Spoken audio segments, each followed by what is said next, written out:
The exhuming of bodies at the Dozier School for Boys could begin within weeks. USF researchers are waiting on a judge to clear the way for the work to begin. But today, U.S. Senator Bill Nelson visited that controversial school where teenagers say they were beaten and abused.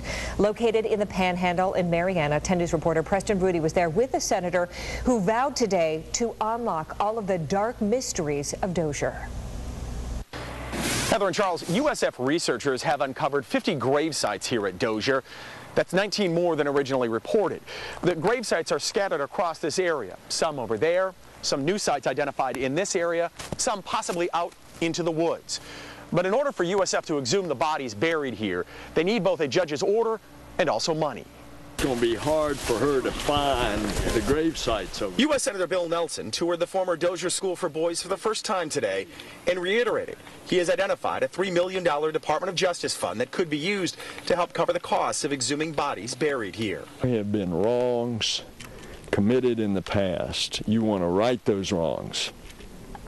The first thing is to get to the truth.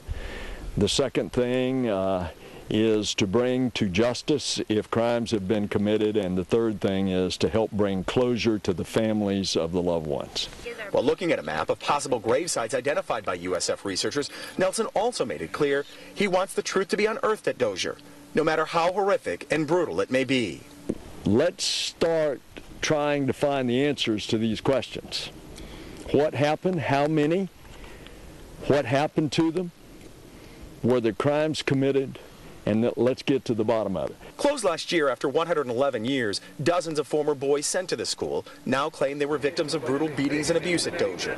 USF says it's found 98 deaths occurred at the school between 1914 and 1973, which is 17 more than previously stated. USF researchers have also identified discrepancies in records in the cause and manner of death reported for several boys. This facility is the prime example of why we can no longer ignore children in the juvenile justice system. They can no longer be marginalized and forgotten. So were children murdered at the school only to be buried in unmarked graves? Exhuming the bodies buried here may provide some clues. Now, USF could get approval to begin exhuming the bodies that are buried here any day now. And in addition to the federal funds that they may be eligible for, the state legislature is also considering a measure that would kick in about $200,000 to help with this project. Reporting from Marianne, I'm Preston Rudy, 10 News.